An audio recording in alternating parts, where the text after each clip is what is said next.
Jesen je idealno vrijeme za pripremu vrta i sadnju češnjaka.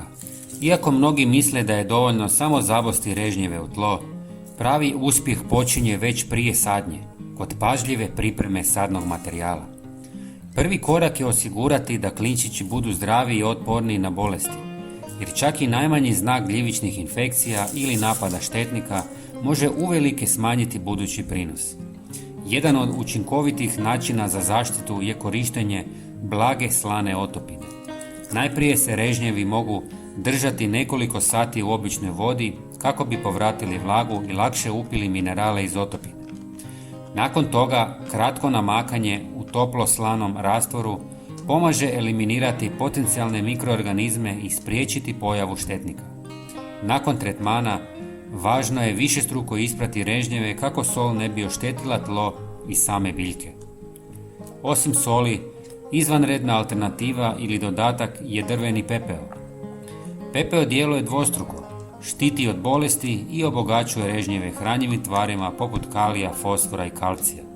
Za pripremu se pepeo može rastopiti u toploj vodi i namakati režnjeve oko 10 minuta, nakon čega se suše na suncu prije sadnje. Ovaj postupak poboljšava zdravlje biljaka i daje im energiju za brži razvoj korijena.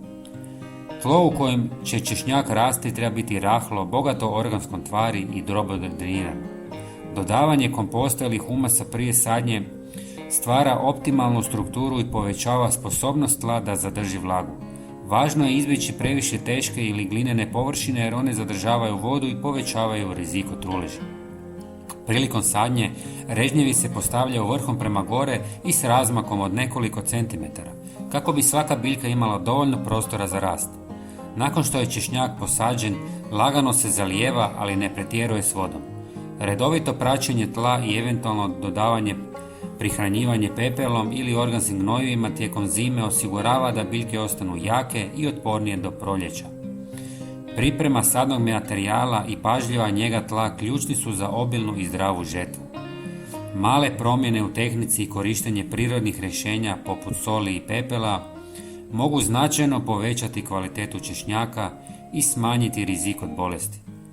Na taj način osiguravate da vaš vrt daje prirodan, ukusan i zdrav češnjak bez upotrebe kemikalije, spreman za branje i pripremu u kuhinji. Hvala vam i pozdrav!